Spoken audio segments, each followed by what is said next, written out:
Welcome to Lamestorming, a comedy game design podcast by two guys who know nothing about comedy nor game design. I'm Ben Slinger, and with me as always is Trevor Scott. Yes, hello. Today we have a guest, and her name is Giselle Rosman. Hello, Giselle. Hello, guys. Lovely to have you be here today, Thank whatever you. time it is. And you're welcome. Yeah, thanks for coming on. This will be a fun challenge, I'm sure. It's always fun. At the very least, it's always fun. So, can you tell us a little bit about yourself? A little bit about me. I guess I'm here because I've been running Global Game Jam globally for the last 2 years. So this year we ran at the end of January in 94 countries. So coordinating something like that's pretty exciting. So I've seen lots of different game ideas, both locally at the Melbourne site that I run, that we had, 250 jammers, as well as running a Slack with 900 people to coordinate it worldwide. No biggie, it's fine. I cannot imagine. Yeah, I know. You can't even when you're doing it. It's okay. Yeah. I got into that because I've been running IGDA, which is the International Game Developers Association, in Melbourne since 2009. And when I have time to actually do proper work, I work with Hipster Whale, creators of Crossy Road. And notice I've just come back from GDC, so I don't say Crossy Road anymore. I say Crossy Road, because that way people understand me. It's just like trying to get water when you're over in the States. It's really hard. Yep. Don't do it with an Australian accent. So yeah, Crossy Road. I've discovered there's a vowel thing. It's not hot sauce, it's hat sauce. But I digress. It's a thing. Get used to it. Yeah, so I've sort of been in and around game developers for about a decade now. Yeah. But have never made a game. And just like you guys, I'm not a game developer. I am not a comedian. Let's see how this rolls, shall we? It'll be that's great. it. Well, this is the thing we kind of do. Well, we've both dabbled in a little bit of game development, but never got very far. And we realized that the most fun part is just coming up with the ideas. So Oh, yeah. here we are. And we're basically the first hour of a game jam. Nice. Throw some prompts in there and just see what comes Well, out. you've already got your team sorted out, so that's a really good start, because I find that the Exactly. hardest part myself. There's 250 of you. Just form teams of reasonable Form little sizes. clumps. You'll be fine. Clumps of talent. Yeah. I'm hoping maybe for next year's Global Game Jam that we can jump in with a couple of our old guests so that we can You should feel like we're actually You contributing. should. And my theory is always with game jams, like, you shouldn't. People get a bit, I can't make a video game. Then cool, can you use like pens and paper and scissors? Then you can make a board game. It's fine. So I think the level of entry for Game Jam is very low when we encourage learners. So you should totally rock along and get involved. I feel like we could do an episode of the show and just in that first hour, once the teams are in there, just have a team jump in for every episode, every click pitch, and we can just quickly come up with what their game's going to be and then send them off to make it, and then bring the next one in. Yep. And then they're like, we're committed to it now. We have to do this one. No changing at midnight on Saturday for us. Jeez, I'm sure that happens, doesn't it? It does. Yeah. I tend to say by lunchtime Saturday, if you're going to change your mind, change it now. Yep. But yeah, certainly there'll be some ideas where it's like, this is just not feasible. And that's okay. Fun fact, the largest global game jam in the world. Oh, no, I'm going to make you try and guess. Where do you think it is? Oh, jeez. You've only got San Francisco. It's going to be somewhere we don't expect. No, I don't know. Japan? Okay, it's not San Francisco, it's not Japan. They're known for making games, guys. You didn't try very hard there. Yeah. No. Cairo in Egypt, 800. Oh, really? Yeah, see? It's just like, That's whoa. awesome. Wow. Yeah, that's bananas. So there you go. That's the so biggest cool. one, and everyone keeps trying to chase it, but they're all a few hundred people off still. Okay, I think we should actually get into it. So, Ben, can you introduce our game? I will. So we're going to play something we like to call click pitch. We each have a random word generator in front of us, and on the count of 3, 2, 1, we'll all click refresh to get a new word. And based on that word, we'll try to come up with a game idea. And, hopefully something funny or interesting or just, a fun little chat. We'll have fun. Hopefully you'll have fun listening. So, Trevor, would you like to count us down? Yes. 3, 2, 1, click. Giselle, do you want to go first? Okay, sure. This could get messy. I got carved. Carved. Okay. I got wandering. And I've got chaperone. Chaperone. Okay. A wandering carved chaperone. It does sound disturbing. I don't know a lot about like horror game genre. Yeah, it does go a bit towards that horror edge, doesn't it? It really does. So you're a wandering chaperone, just going from school dance to school dance, carving up hapless students. It's a dance game. It's not a. Oh, you're carving up the dance floor. I'm just trying to bring it back to a space that I can recognise. This is the person who couldn't play Last of Us because I get too scared. And I ended up with a so I won't bring in my after. idea then of that it's a rhythm-based horror game where you're carving up people on the dance floor. Because I feel like that hasn't been really done before. Don't know that I've seen that one, no. I think we might be onto something new and unique. There you go. Just you've got the you've got high school students just coming towards you in the different lanes, and you have to hit the right button on your Dance Dance Revolution mat to perform a finishing move or something.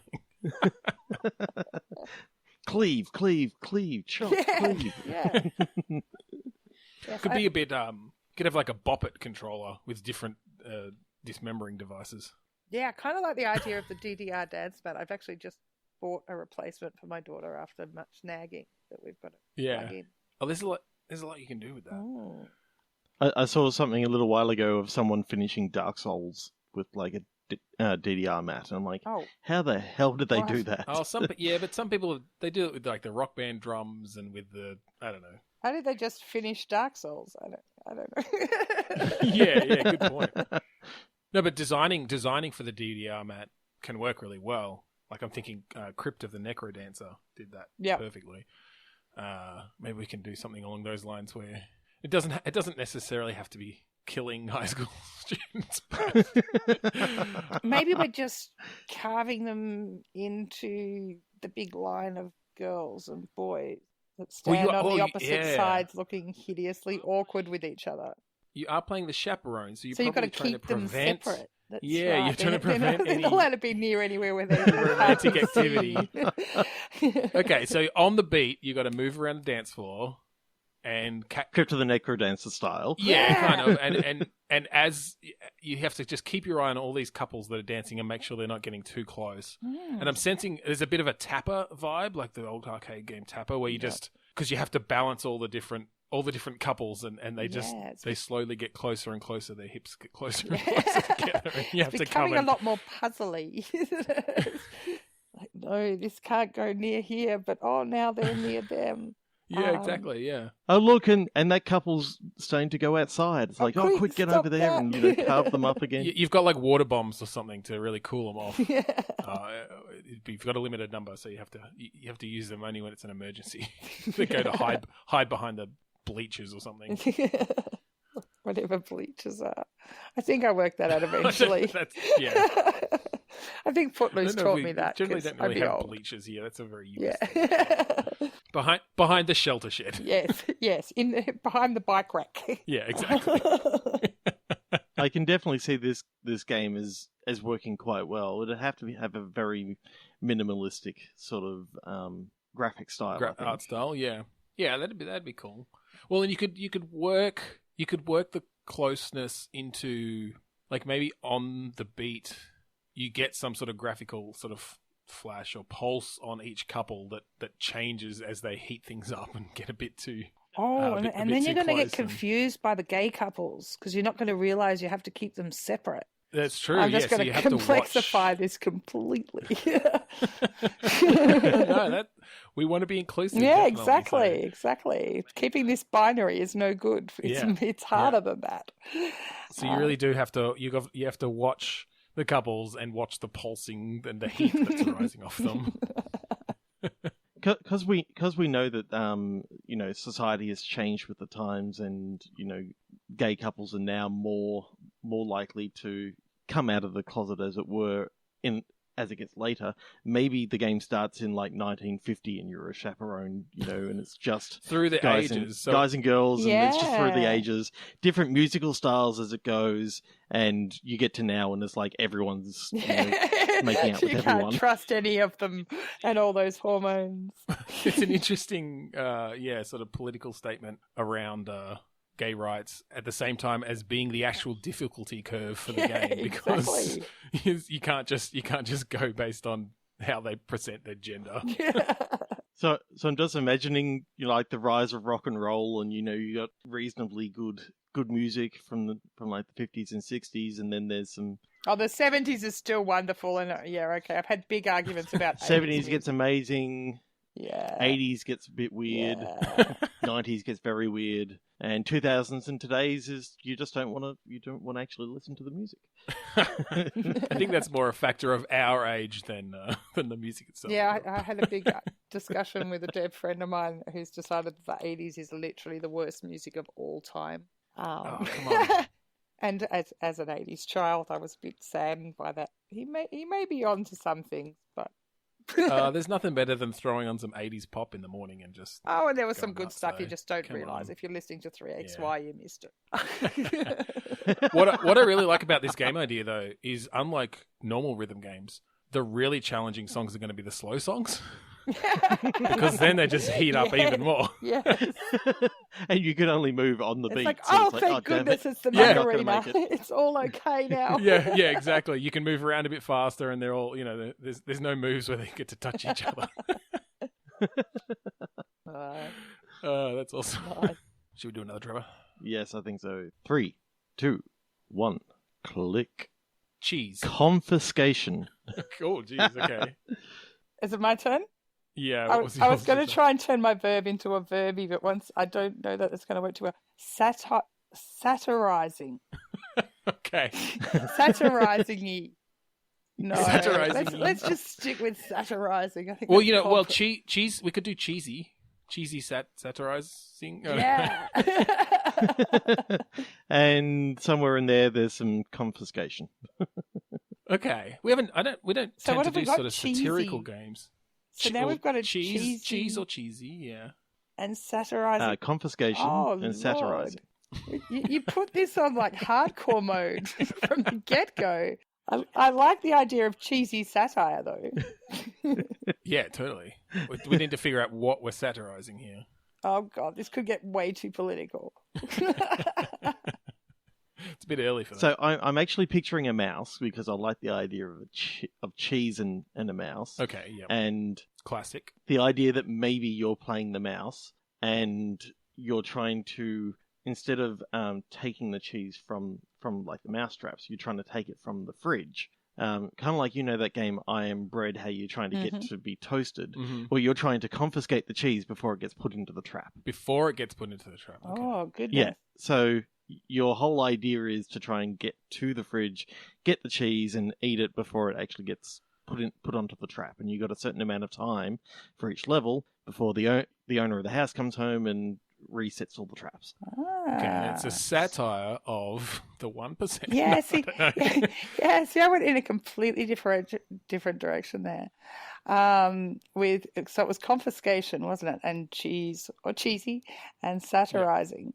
So cheesy reminded me of Cheetos, which reminds me of a person that is getting a lot of satire at the moment and is currently confiscating laptops on planes. So I warned you I'd get political, right? Okay. So maybe it's something to do with how to smuggle some kind of electronic device onto your plane so that you can not go get bored shitless. You're allowed to swear, right? Yeah, yeah, definitely. Oh, good. We can be friends. No, I like that. You gotta beat the TSA. That could get messy. No. No, but I like this idea of because there has been this whole thing of them checking your Facebook and they're going to take your devices and see, potentially see where your political, your politics lie and different things. So maybe it is strategy around you have to, if you're about to get on the plane, and you have to get your battery all the way down to 0 so they can't turn it on when you go through security. Or But then, how are you going to power it back up? You've got to have like a hidden, one of those hidden charge or something. hidden portable chargers. So maybe you've broken your leg and you can put it down in the moon boot or something like that. We go to this well probably too often, but you could go at it from the opposite side and play the TSA agents in a very papers please sort of. You have to check people's phones and devices and make sure that people aren't coming into the country who shouldn't be. Although that's exactly papers please, so maybe we don't want to copy it exactly. Yeah, but it's on an airplane. Right. But yeah, because I'm sort of thinking cheesy. It's not so much cheesy, but kind of like I'm sort of thinking. Do you know Framed by Love Shack? Yeah, which is like the film noir mix and move the cartoon panels to escape like from the guards. Yep.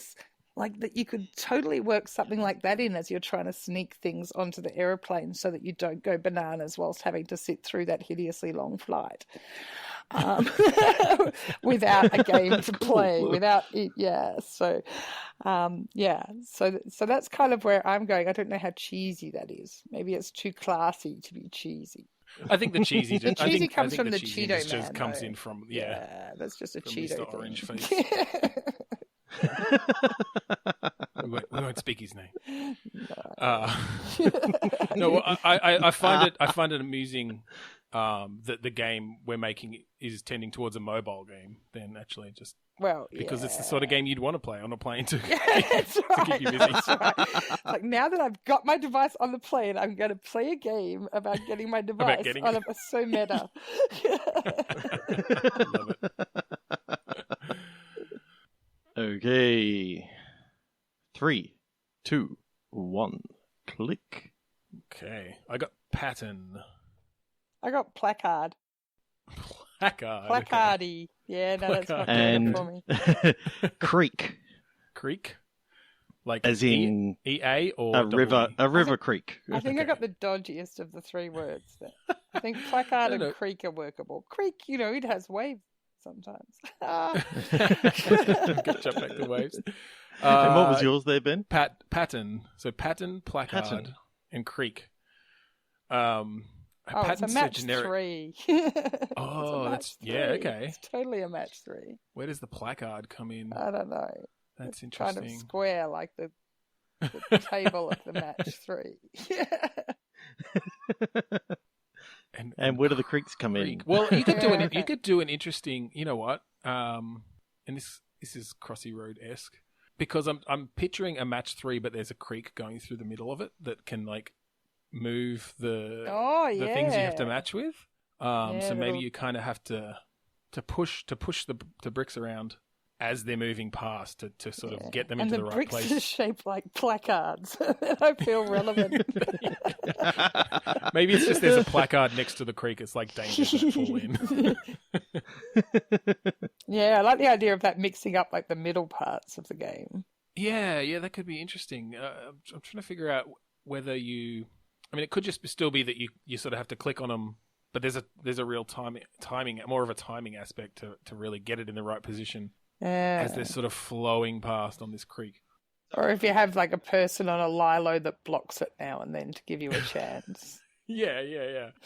Or maybe you play a person on a lilo and you have to like push the bricks off of out of the creek onto maybe all either the bricks side. come down the creek and then you're on a lilo and you have to push them off into the right spot. Yeah. That would work really well. Yeah, I kind of picture it as like a Frogger-esque. You know how when in Frogger you can jump onto like the lily pad, it moves down a bit. Yeah. Then you can position it down the creek. Maybe if you've got later levels that have different currents going different ways, so that you can actually sort of try to get it to the position that you actually want to get it as well. To match it. And the person on the lilo can literally be maybe the person grabbing it. And it's not actually a match 3. What you're trying to do is write a placard about something important. So it's letters coming down. You have to write like equality now. And then we can call it Placardy Creek. Placardy Creek. All right, this is our modifier for this episode. Everything has to be verby. Yeah. Verby noun. It's getting a little old school, but it still works. It's becoming a classic now. It's fun. What I started thinking of this with the creek and actually going back to the match 3, I was thinking actually rotate it from the Frogger point of view and give you more of a do you remember the game River Raid? Where you're sort of going up the river. It's very, I think it was original Nintendo Entertainment System, but. Yeah, so you're going to show up all the lack of game knowledge that I have. Well, basically, yeah. So I'm thinking not games.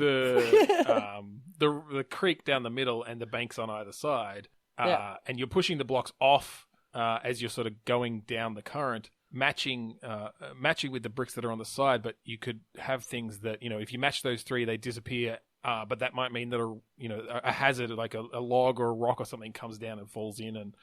So you really got to be careful about or strategic about how you match them. Could be kind of cool. But I like your idea, Trevor, with the different currents as well, because that could really play into it as well. And perhaps the rocks falling in could create new currents. Yeah, that you're actually forced into the next lane of currents because obviously you can only get to a certain position. Yeah, with the rock. So that could actually be quite interesting. Yeah, I like it. Cool. Placardy Creek.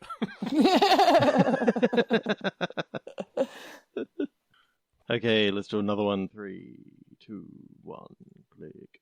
Oh, I got fade this time. Displacement. Oh. Concealing. Oh. Some kind of mystery We can puzzle literally game. go anywhere with this. Fade, displacement, and concealing. So we could go to something supernatural. Okay. Because ghosts conceal themselves by fading, becoming transparent, and they are, in a sense, displaced from the physical realm.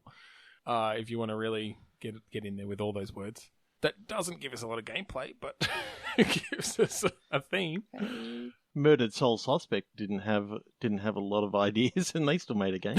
They made a game. Oh, I'll burn, Trevor. Yeah, I bought. Punch it down on that one. Come on. I bought that game. It wasn't very good. I know someone who animated on that game. Come on. Yeah, be gentle. I get defensive. No, it was all right. It was okay. Well, it's kind of giving me a bit of a Gone Home vibe too. Oh yeah. See, Gone Home had that sort of. They kind of did there. that fake out. No spoilers, but everyone's played Gone Home by now. Where you went into it and you almost had that feeling that it could have been a ghost game. Yep. And then it actually turned out way better than that. But you could do something like that, but it actually is a ghost game, so therefore not a as ghost game. No, but maybe it's something similar where you're coming home. Oh, you could even bring like a sixth sensey sort of thing in where you don't tell the player right away, but they actually are a ghost. So they come into this space, they come home, or they come back to school or something where there are other people, and you start witnessing these things going on around you. And I don't know, it would be a challenge, but if you could make it work in a way, because you're displaced, you're only seeing like snippets of scenes playing out. I don't know. Perhaps I feel like it would be more of a challenge to almost have it as a normal, almost a walking sim, I guess, as you'd say, or an experiential game with but with conversation and stuff, where you are walking around and you hear people discussing things, but somehow revealing over time that actually you're a ghost, and you start hearing them talk about you and what they thought of you, and you sort of have to figure out what happened. That's a bit different.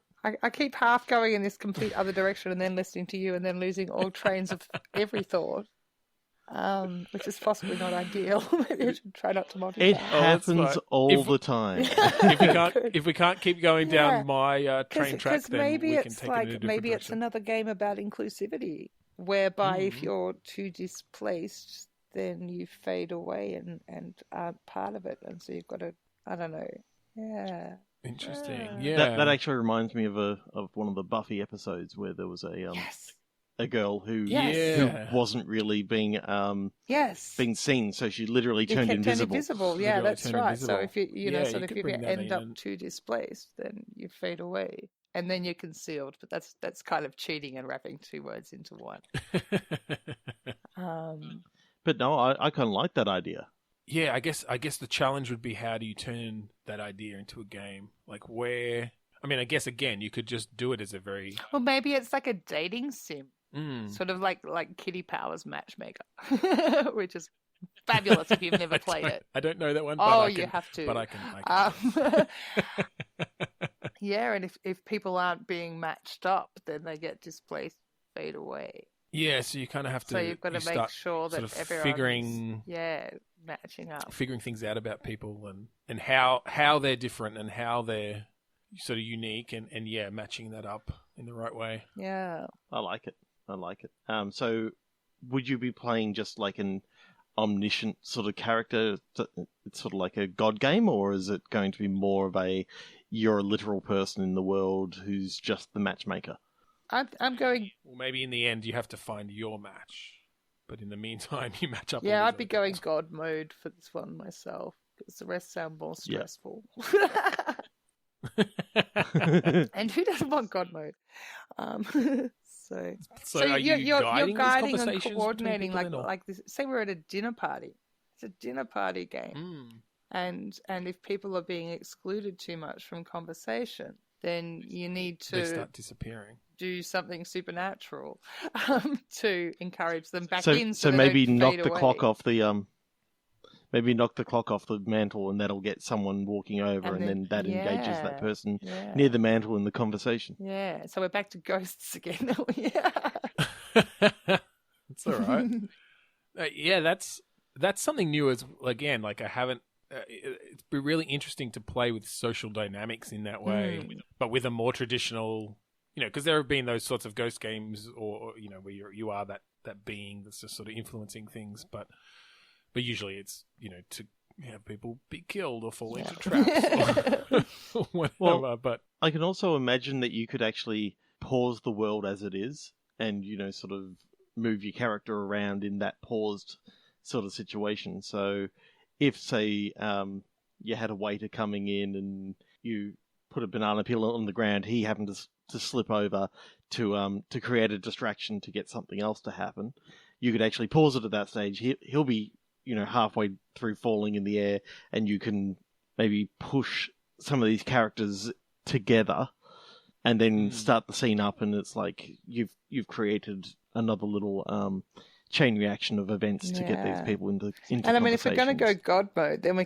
can totally like play with the time frames too and wind it backwards and forwards like Time Surfer and whatever it was influenced by. Yeah, well, I really like that idea of being able to pause it, because I'm picturing that you can then sort of move around the room and look at each person and view sort of a bit of a, not quite a dossier, but the things that you know about them or have discovered about them.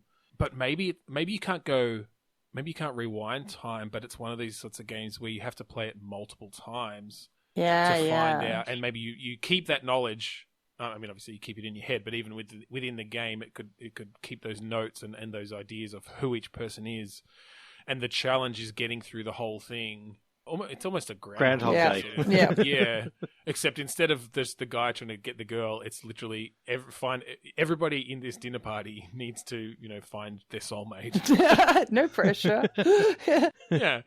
And when the dinner party finishes and it didn't happen, it's like, you hear the bimp, and so apart and how with You hear the music from Groundhog. Babe, I got you back. God damn it. But I like that idea.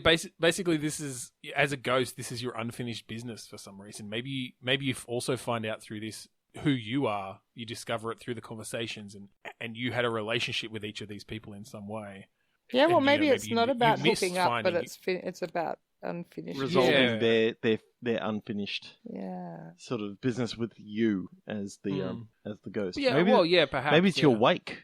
Oh, just got could darker. be interesting. Yeah, I feel like that's almost a little. I think if we did that though, Trevor, I'm pretty sure this would be like the third episode in a row where we've had a game set at a funeral or a wake. No, I kind of like the dinner party because it's just a bit more casual and it's a bit less emotionally charged. Yep. But you can have these moments of obviously people get into arguments or get into different things, and And the fact that you're finding out about yourself is maybe a bit more subtle then, because it is really focusing on each person. And yeah, I don't know. It could be a really interesting narrative challenge, you know? Yeah, I like it. I think your character has to actually hear the conversations or be within certain proximity to actually capture the information. So therefore, you do actually almost physically have to hear it yourself.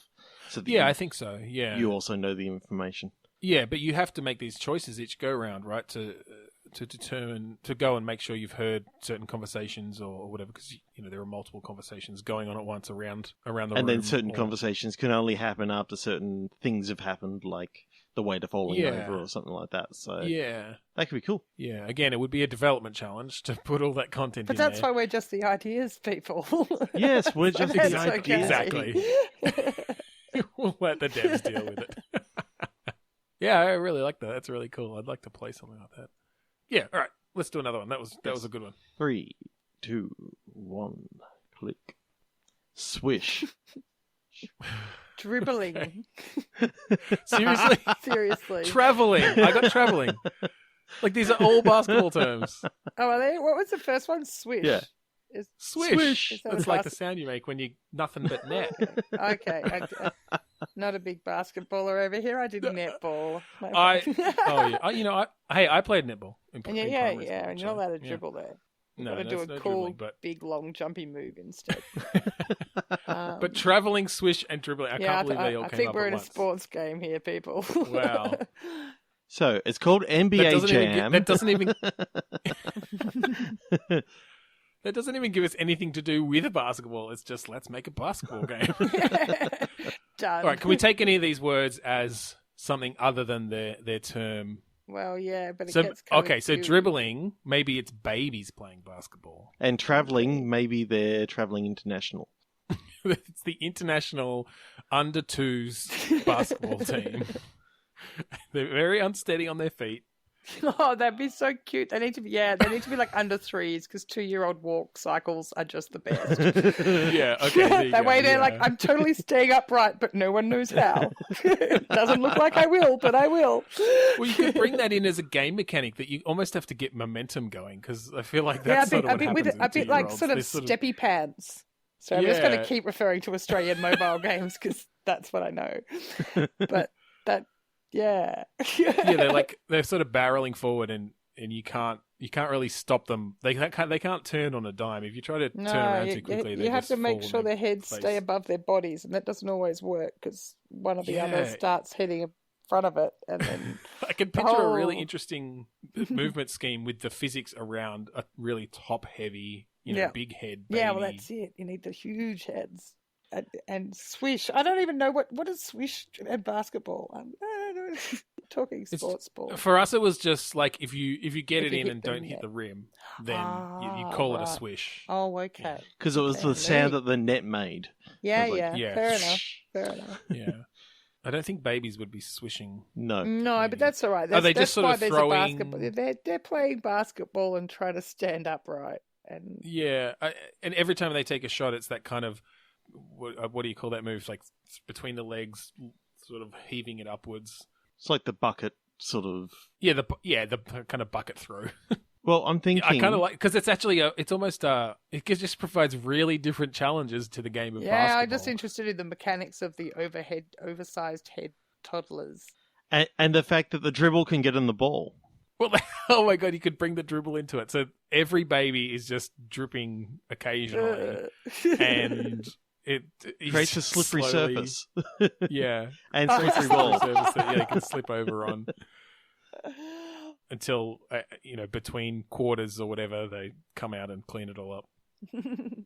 That's a mini game. Until they're eventually like swimming babies.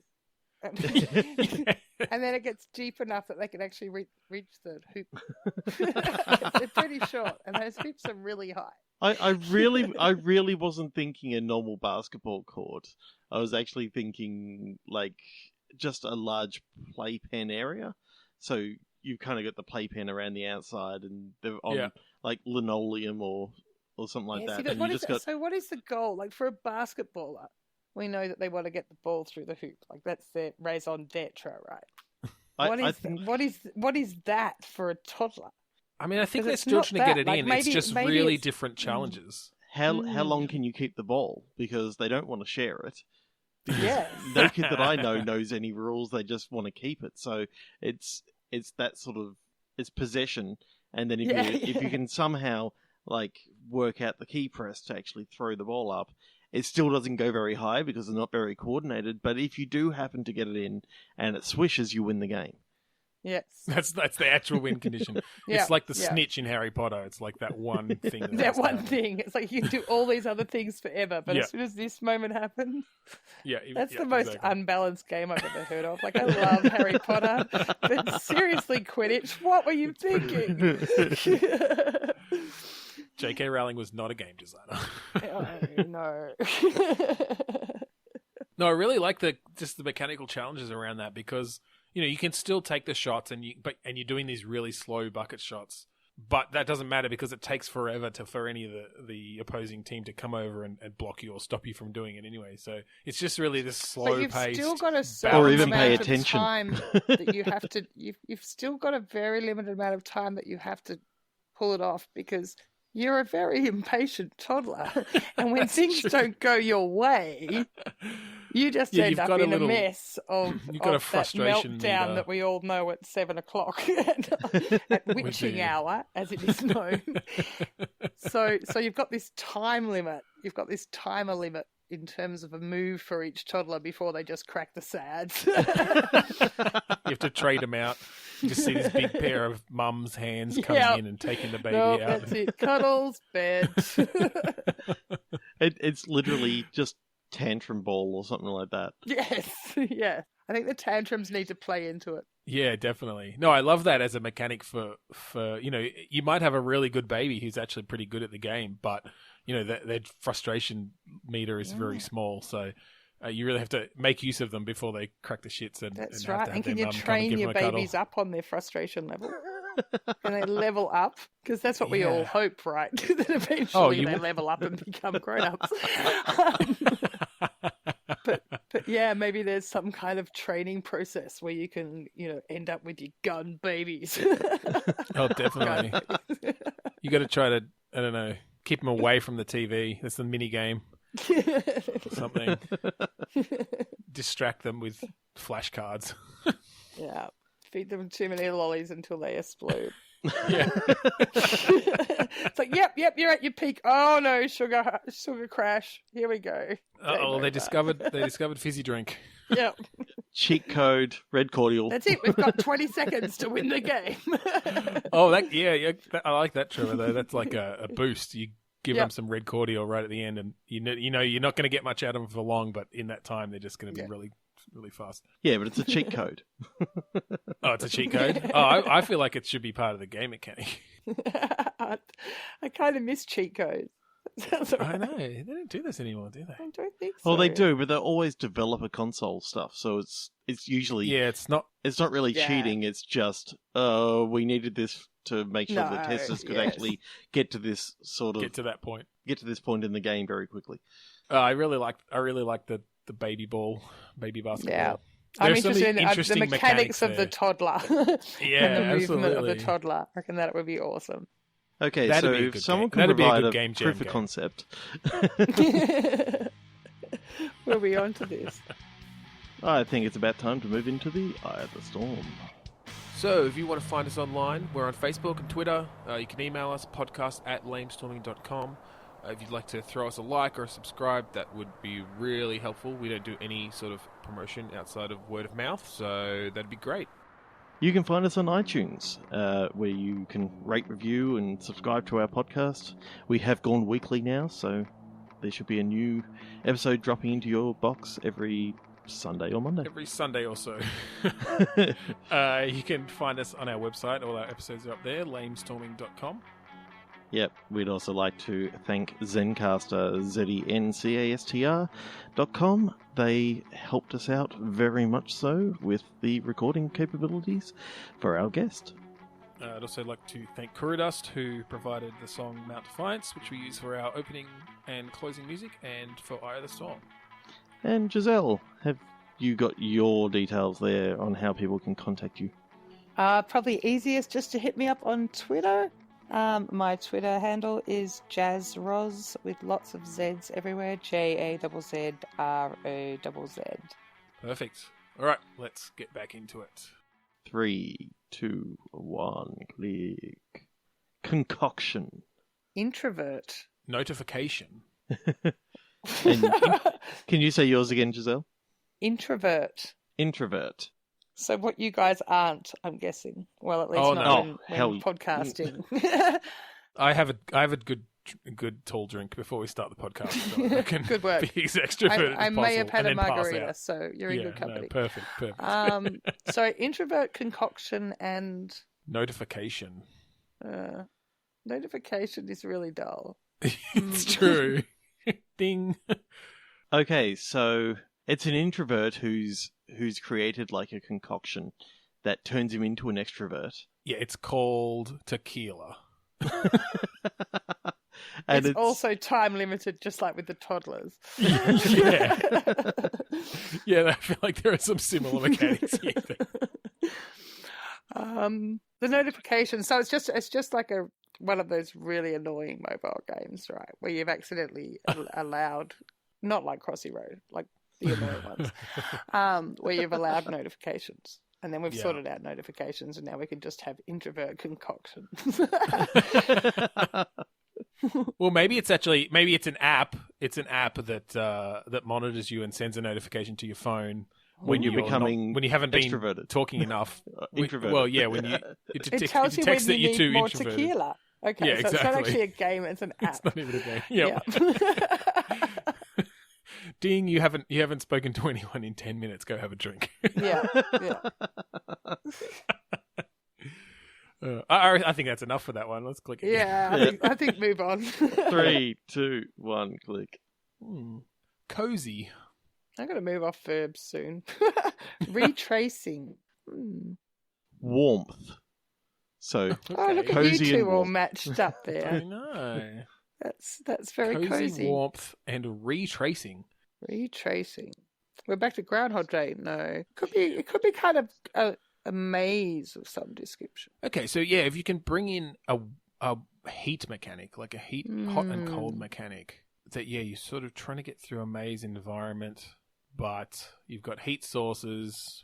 Staving off the cold, so you got to exactly. I'm just run between. Yeah, I cold get the points. feeling the heat is the good thing because it comes with cozy, and cozy is always good. Yes. So it's the cold thing is maybe the you're bad playing thing. a cute little puppy who really wants to just be cozy and warm, but also wants to explore the world, and so you can go out for limited amounts of time and then retrace. But then has to steps retrace his back steps, to the blanket. Yeah, maybe it's they're on a search for their. Let's not go with partners again. We've done a bit of that. Foods, their dog treats. Yeah. Okay, so it's a dog survival game. It's a dog survival game, and they want to go out and have adventures and their midnight rendezvous with their foods or their friends, but they have to be able to retrace their steps back, or else their owners will lock the doors, and then they won't be able to be warm and cozy. Yes. Yeah, that's it. Like you've just got to your warmth meter is one of the most, or your cozy meter perhaps. Your is one of cozy your meter. most Your cozy important, meter is the most important stat. Yeah, it's making sure that doesn't go below a certain level. And for reasons why they've got to retrace steps is because there is literally no map in this game. All you can do is retrace your steps to get back to.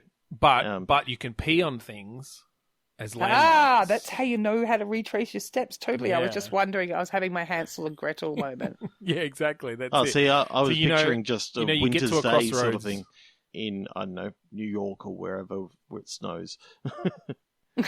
Boston. I hear PAX was very cold this year. yeah, I did hear. Well, that's the thing though, because maybe the landscape will change because maybe it is sort of snowing or something over time. But so peeing on a fire hydrant is the only way you know that you've been there, because the it is the one pheromones... classy game, can I say? Oh, yeah. But yeah, totally. That's how a dog would retrace their steps for sure. Yeah. They'd follow the scent. Yes. I've been here before. Yes. I marked this before. Follow the yellow piece of road. And do they have any? Is it? Yeah. So as a dog in a survival game, I guess sort of set in a city, like what are your goals and what are you trying to do? You gather things in the same sort of way that you do in sort of current survival games? You have to bury bones to come back for later. Yeah, that works. I think maybe your owner is not very well, so you're sort of like trying to help out. Oh. So you're the one going down to the grocery store trying to get meat, but of course you can't pay for it, so you got to try and steal it from the dumpster or something at the back. It's just why your owner is not very well, because it's eating meat brought to them by a dog. Yeah, exactly. Sounds self-perpetuating. And see, the challenge with the retracing could also be all the other smells. Like if we're in a city environment now, and some other mean dog will come and pee on my fire hydrant, and then I'll be all confused. You sort of have Maybe it's a multiplayer. That could be cool.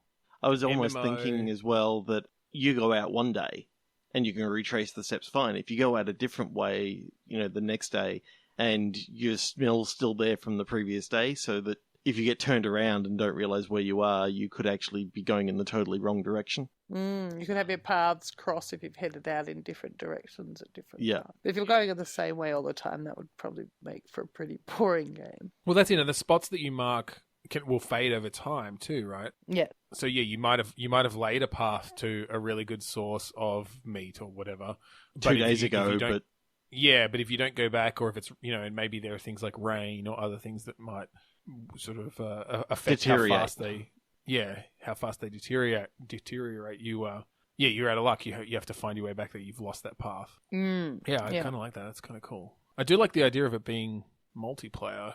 It could be kind of interesting. And then you've got that whole sort of thing that dogs do where they fight over who's last peed on the fire hydrant. Well, not fight, but it's like, oh, hang on, I need to fix this. Someone else just peed here. It's my turn again. I can smell their pee more than my pee. Then it becomes kind of like that game Splatoon, where you actually try to take... You're sort of trying to paint everything a particular colour. Paint everything in a particular colour. So in this case, you're trying to mark your territory fully, and if someone else comes and takes over that particular thing, you no longer can use that as a mark to work your way back home. Yeah. So now I'm having de-blob moments, and the idea of de-blob and dog urine's kind of terrifying me. Like, oh no, don't paint the whole building in your pee, puppy. It's a bad idea. And also press drink X more to water. pee. You'd have to make sure they have enough drinks. Yeah, that can be one of the mechanics, exactly. You have to find that. Well, that's another reason you have to retrace your steps, because your owner still puts water out for you, but otherwise you have to either go into another dog's territory to steal their water, or find other sources of water. And because it's winter, it could all be frozen, so you got to be very careful. Well, you just eat snow in your mouth, and then you get your tongue stuck just not to the a yellow pole, snow. like a cartoon. Yeah, don't eat the yellow snow. It's not lemon. They lie. Dogs don't care. Dogs would definitely eat it. Okay, so the other thing, I remember reading something about dogs being colorblind. So is this entire game in black and white, except for you can see like your mark?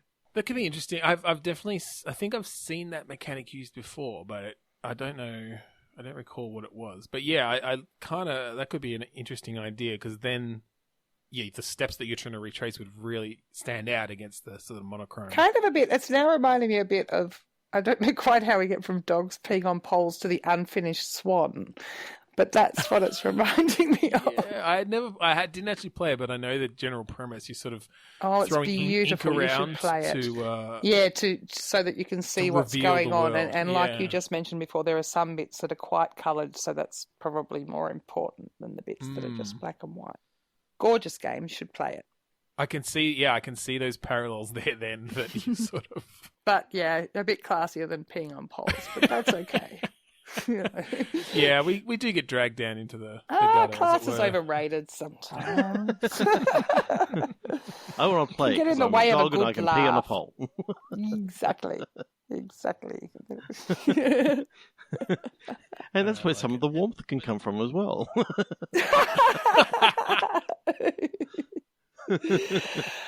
Oh dear. All right. Should we do one more before our final segment? Yes, Trevor, one do you think? more. Sure. All right, one more. 3, 2, 1. Click. Ooh. Custard. Oh, I love it already. Hurdling. Canvas. Canvas. As in not Oh, not like something you paint on, but the say verb. CANVASS. Solicit votes from, propose an idea or plan for discussion. Oh, right. I get you. I did not know that was spelled differently. There you go. I thought it had an E, but there you go. I have okay, no idea. Yeah, to Apparently okay, I to can't spell. Yeah, so like canvassing a neighbourhood sort Yeah, of thing. yeah, okay. So canvas, custard, hurdling. Okay, so all right. It's a very old school kind of arcadey sort of game. You're in a neighborhood. You're playing somebody who's sort of up for local election, and you're trying to bribe all the neighbors with custard. And you're jumping over hurdles. So that they'll vote for you. But that's it. You have to get around this neighborhood through all the hurdles. You know, I'm thinking almost bringing like Paperboy. There's dogs and there's garbage cans and things. But you have to make sure you don't spill the custard. I don't know where else we can go with that. I'm not sure. You seem to have a complete game out of that. Yeah, there you go. And then the end screen is like it tallies up your votes based on how many people you managed to deliver delicious custard to. But unfortunately, out of like the 5 million voters, you only managed to hit 21, so you only got 21 votes. No, it's a very local election. Maybe it's like a school. Yeah, you're trying to get onto a- the parent-teacher board or something. Yeah, but Yeah. still Well, then 21 I out think of we're gonna 2,000 vote. isn't great. Depends how far you can go without spilling all your custard, Trevor. It's the challenge. How far can you go without spilling custard? I don't think we can go any further with that one. Yeah. All right. Well, let's just move on to our final segment. So what we're going to do here, Giselle, I'm going to ask you, what is your most anticipated game at the moment? Oh gosh, I should have listened to more of your podcast so I knew. So, I'm still playing ridiculous amounts of Overwatch at the moment, and I've Mhm. just started Horizon. But my 14-year-old has discovered that I bought Horizon and is now playing it. So it's kind of Zero Dawn at the moment, I Okay. guess. And then, of course, whatever else we bring out next. You're But going to yes, give us I'm an just- exclusive. No. No. I like being employed. It's a good thing. Damn it, we thought we could get a scoop.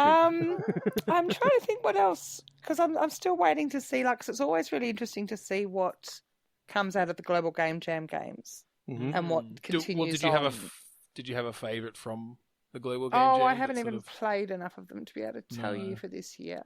Oh, well, okay, Thimbleweed Park. I'm Yes! really looking forward Waiting to. for that. That will be wonderful. We're both huge- Jen and huge Ron have been point and working click adventure fans, so Oh, yeah. hard on that. Ron didn't come to GDC this year, and I missed Yeah. him. Oh, I bet. No, but we- Jen it's was coming there. in a week, so We met Ron Yeah. last year at PAX. last PAX, yeah. Nice. He's so wonderful. Yeah, he's great. one of my favorite, like the weekend after GDC, you sort of chill out or go adventuring or whatever, was eating fish tacos and then playing. Oh God, the name's gonna go. It's a card game. There's a princess. Love Letters. Ooh, got Oh, there. okay. Yeah, I have played Yeah, that, with actually. Yeah. John and Ren. Ron and Jen. I just give them new names now. At the end of a busy GDC week, we went and got fish tacos, and then we ate ice cream in the park, and then we went and played Love Letters. It was Nice. glorious. I'll just Yeah, brag a yeah. little We're bit hoping there. we'd love to get Ron on the podcast once the game's out at some point. We talked to him at Ah. PAX about it last year, and he seemed kind of keen. Yeah, cool. So we'll definitely We'll approach him see. about But that. yeah, so Thimbleweed would definitely be up there. It'll like just For me, it's so often it's not so much the game, but letting the game devs have some sleep again. Oh yeah. All right. Well, let's do Thimbleweed Park. So, Okay. what we're going to do with this game is we're going to throw away everything we know about the game, Thimbleweed Park. Right. We're just going to take the title of it, Right. and we're going to reimagine that based on the title as a completely new game. At what point did I decide that I could redesign a Ron Gilbert game? It's not a Ron Gilbert game. That's it. Just It's a purely game called Thimbleweed Park. You don't know Okay. Purely the why. title. Okay, Ron, don't listen. Don't listen. Although I have spent time explaining mobile free-to-play to him before and went, I've really got to step back a little bit. Funny. Let me explain to you about games, Mr. Gilbert. It'll be fine. Okay, that wasn't tequila. That was rum. There you go. You only Word of came up warning. with all the games of my childhood. Yes, that's right. That's right. Okay, so we Yeah, a game called Thimbleweed Park, where presumably it's set in a park, and there are some weeds And thimbles. and thimbles. I really want there to be thimbles involved in this somehow. Okay, Thimbles are yeah, adorable. Thimbleweed I don't know Park. how. So they're thimbles, and they're in a park, and they're really high. Yeah. Yeah, that's the one. I don't know, thimbles. What do you? So we could don't bring know. sewing into it somehow. That's what thimbles are for, right? Maybe, maybe you have Traditionally. sewing circles in a park whilst really high. Yeah. Okay. Okay. It could just be And even be then one of see those what kind really So it's not even sewing; it's that I don't know, like cross stitch. Cross Yeah, stitch. cross-stitch. like embroidery. I'm so good at these things. I can It could totally be, thread yeah. a It could needle. just be one of those really casual games, maybe that you play on a tablet or something. And maybe the idea is that you play it while you're high because it's just so relaxing, and you're basically just doing a repetitive motion to create a cross stitch pattern on the No, it tablet. could be one of those chill games like Breath of Yeah. Light and that kind of thing. So I think there should be more games like that. Yeah. I don't need games to get my blood pressure up and my heart racing. That's not necessarily what I look for in a game. Horror games terrify me. So a little sewing circle game where you're working on your patterns whilst really high. I was also thinking of maybe it's a game where instead of the cross stitch and all that sort of stuff, you've got a park, and you know how Easter egg hunts usually happen in parks and all this sort of stuff. Instead of Easter eggs, they're looking for thimbles. But Okay. it turns out that the gardener's gone on strike and there's weeds everywhere. So it's you play a single kid and you've just got to go through all the weeds trying to find the thimbles, but ripping the Looking weeds for a out as thimble well. in a weed stack. Pretty much. essentially. Yeah. Okay. I like so. So Is it room sort of a scale VR. puzzle- It's VR. Oh, okay. We haven't done a VR game this week. A room scale VR game where you're literally just looking for a thimble around this pile of weeds. Thimble in a weed stack. Yeah. Yeah, that's the So title. then you've got There your you go. tagline now. And what? So do you have to pull out the weeds? So basically, it's I'm like thinking you can pull out the weeds, but I know maybe because the gardener has gone on strike, he sees you as a scab who's gone across the strike picket lines. lines. So you have to do it without pulling out weeds because then you're on the clock as a gardener, and that's not acceptable. I'm just picturing how funny it's going to be to watch people playing this, crawling around on the floor to get as close to. And putting both hands in and sort of separating, just trying to look through the weeds. Long grass on the weeds. That's kind of neat, actually. There's an interesting physical aspect to that in VR. Yeah, it's almost like it's just one of those hidden object games, but it's literally in this space that you have to push through and get really close to find this tiny thing. Yep, there is a zoom, but you have to put your head closer.